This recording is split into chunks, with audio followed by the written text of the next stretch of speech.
ज्यादातर लोग यही जानते हैं कि सहारा पृथ्वी का सबसे विशाल रेगिस्तान है जो अफ्रीकी महाद्वीप पर है। लेकिन क्या आप जानते हैं कि अंटार्कटिका दुनिया का सबसे बड़ा रेगिस्तान है जो हर तरफ से सिर्फ और सिर्फ बर्फ से ढका है। इसे दुनिया का आखिरी कोना भी कहा जाता है क्योंकि ये ऐसी जगह है जहां इंसानों का दायरा खत्म होता है। यहाँ रहना इंसान के बस की बात नहीं, लेकिन हाल में यहाँ कुछ ऐसा मिला जो अपने में कई राज छिपाए हुए है। तो चलिए जानते हैं अंटार्कटिका की बर्फ में दफन रहस्य। हेलो फ्रेंड्स, मैं हूं श्वेता सिंह। यूनिवर्सल फैक्ट्स की दुनिया में आपका स्वागत है। अंटार्कटिका धरती के 7 महाद्वीपों में सबसे ठंडा महाद्वीप है। ये पृथ्वी का दक्षिणतम महाद्वीप है जो चारों ओर से दक्षिणी महासागर से घिरा है। इसके क्षेत्रफल की बात करें तो 14 मिलियन किलोमीटर स्क्वायर है। ये विश्व का सबसे ठंडा, शुष्क और तेज हवाओं वाला महाद्वीप है। ये साल के लगभग सभी महीनों में दुनिया के सबसे ज्यादा तूफानी समुद्रों और बर्फ के बड़े बड़े तैरते पहाड़ों से ये घिरा रहता है। यहाँ बहुत कम बारिश होती है, इसलिए इसे ठंडा रेगिस्तान कहते हैं। यहाँ कोई स्थायी तौर पर नहीं रहता। यहाँ केवल पेंगुइन, सील, निमेटोड, पिस्सू, अलग अलग तरह के शैवाल और टुंड्रा वनस्पति भी पाई जाती हैं। 1774 में एक British explorer James cook Antarctica circle के दक्षिण में किसी भूभाग की खोज में निकला। इस दौरान उसे बर्फ की एक विशाल दीवार मिली। उसने अनुमान लगाया कि इस दीवार के आगे जमीन होगी, जो कि सही निकला। वो अंटार्कटिका वाले इलाके में ही मौजूद था। Facts about Antarctica. यहाँ का मौसम इतना ठंडा होता है कि किसी इंसान का स्थायी तौर पर रहना लगभग नामुमकिन है। हालांकि यहाँ अलग अलग देशों के रिसर्च स्टेशन हैं, जहाँ लोग खोज के लिए आते जाते रहते हैं, लेकिन स्थायी तौर पर कोई नहीं रहता। बताया जाता है कि इंडिया के यहाँ लगभग 2 रिसर्च स्टेशन हैं, जिनके नाम है मैत्री और भारती। अंटार्कटिका दुनिया की सबसे ड्राई प्लेस है। यही नहीं, पृथ्वी का सबसे शुष्क स्थान भी अंटार्कटिका में ही है, जिसे ड्राई वैलीज के नाम से जानते हैं। अगर किसी को अंटार्कटिका के रिसर्च सेंटर में जाना है और अगर कोई अपेंडिक्स से पीड़ित है तो उसे इसका इलाज भी पहले ही कराना होगा। इसकी सबसे बड़ी वजह है कि वर्क स्टेशन पर किसी भी तरह की सर्जरी की कोई सुविधा नहीं है। अगर ठंड की वजह से किसी की हालत बिगड़ जाए तो उसका इलाज करना मुश्किल है। यही वजह है कि कोई यहाँ ज्यादा समय तक नहीं रह सकता। कहते हैं कि करीब 53 लाख साल पहले अंटार्कटिका काफी गर्म स्थान था। यही नहीं, इसके किनारे खजूर के पेड़ आसानी से उग जाते थे। तब यहाँ का तापमान 20 सेल्सियस से ज्यादा ही हुआ करता था। सबसे पहले इस महाद्वीप पर मेटालिका बैंड ने एक कॉन्सर्ट किया था। इस बैंड ने 1 साल के अंदर ही 7 महाद्वीपों पर कॉन्सर्ट कर रिकॉर्ड बनाया। अंटार्कटिका में एक न्यूक्लियर पावर स्टेशन भी है जिसका नाम मैकमुर्डो स्टेशन है। ये पावर स्टेशन 1962 से यहाँ पर है। हालांकि यहाँ किसी तरह की आग लगने का तो कोई सवाल ही नहीं उठता, लेकिन अंटार्कटिका में एक फायर स्टेशन भी है। अंटार्कटिका में पृथ्वी के सारे टाइम जोन मिलते हैं।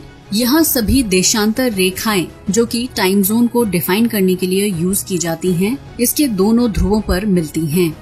अंटार्कटिका में एक भी पोलर बियर नहीं है। अगर किसी को पोलर बियर देखना है तो उसके लिए आर्कटिक जाना होगा। काफी ठंडा इलाका होने के बावजूद यहाँ 1150 अलग अलग प्रजातियों की फंगाई पाई जाती है।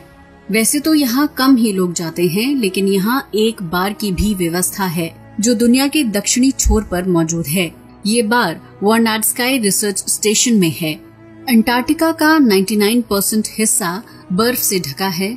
जो ग्लेशियर यहाँ बर्फ से ढके रहते हैं उन्हें आइस शीट कहा जाता है।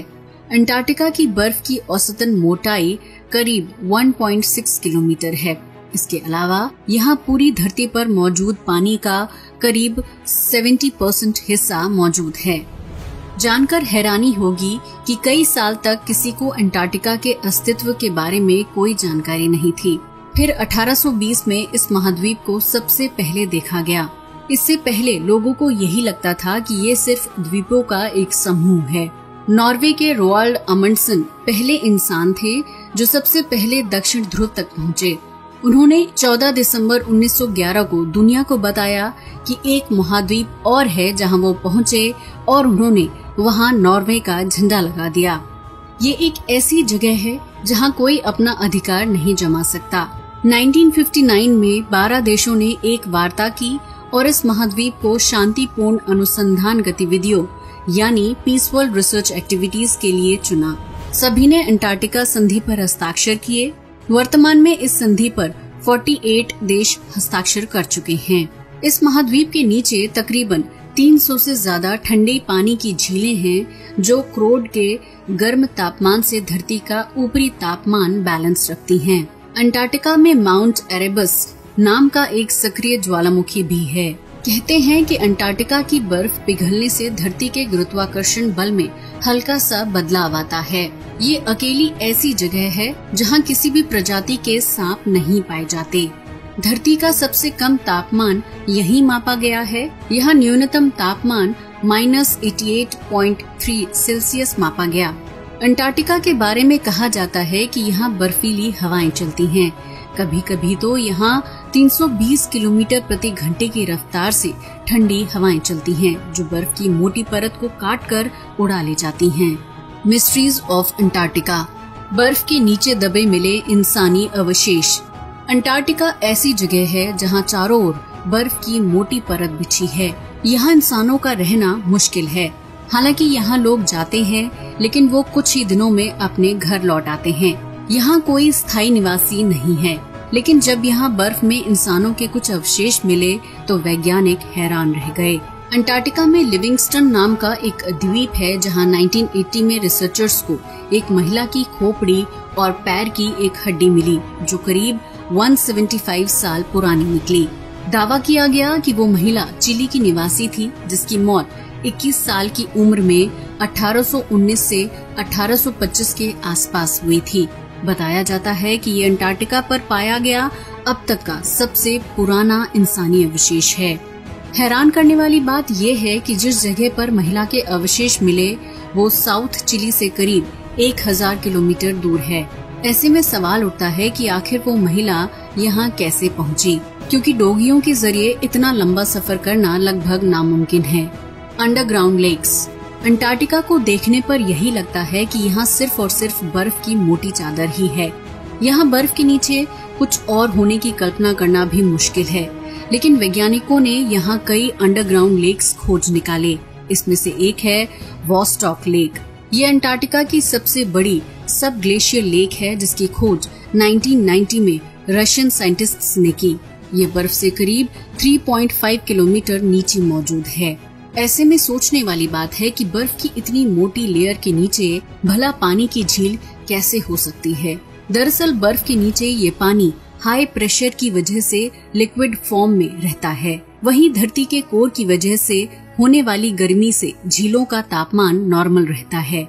ये झीलें वाकई में लाजवाब हैं। यहाँ वैज्ञानिकों को बर्फ की चादर के नीचे लगभग 1 किलोमीटर पर कुछ सूक्ष्म जीव भी मिले। इतने ठंडे इलाके में इन जीवों का जिंदा रहना ताज्जुब की बात है। इन झीलों में इतने स्पेशल इकोसिस्टम मिले हैं जो धरती पर किसी दूसरी जगह नहीं मिलते। यहाँ अनोखे बैक्टीरिया, माइक्रोब्स जैसे कई जीव मिलते हैं। ये जानवर किसी दूसरी जगह नहीं पाए जाते। मजेदार बात है कि इन जीवों को ना तो ताजी हवा नसीब होती है और ना ही सूरज की रोशनी। बावजूद इसके ये इनक्रेडिबल स्पीशीज यहाँ लंबे समय से रह रहे हैं। वैज्ञानिकों का कहना है कि इनका विकास मीथेन और अमोनिया की वजह से होता है। कहा जा रहा है कि ये निराला इकोसिस्टम एक अद्भुत खोज है। इनकी मदद से हम धरती के बारे में ज्यादा से ज्यादा जानकारी जुटा सकते हैं।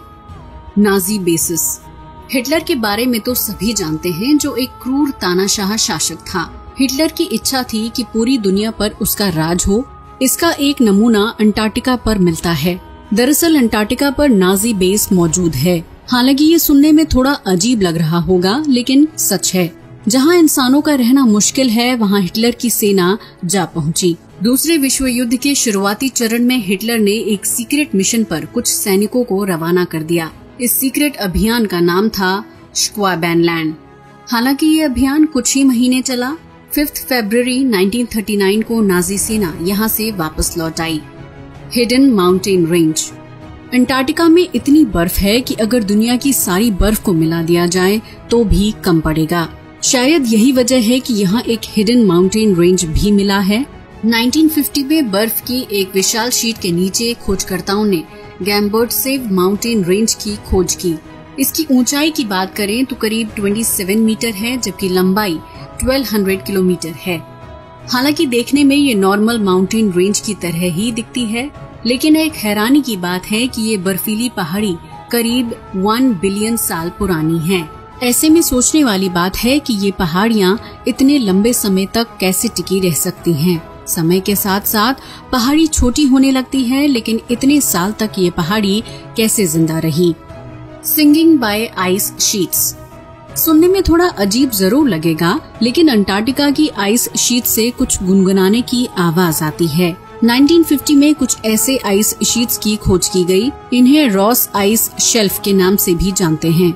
जब हवा इन आइस शीट्स से टकराती है तो किसी महिला के रोने की आवाज सुनाई देती है। हालांकि इस आवाज को इंसान नहीं महसूस कर पाते, लेकिन कुछ मशीनों की वजह से इस आवाज को आराम से सुना जा सकता है। बताते हैं कि ये आवाज आसपास के तापमान और हवा की वजह से बदलती रहती है। तो दोस्तों, ये थी अंटार्कटिका से जुड़ी पूरी कहानी।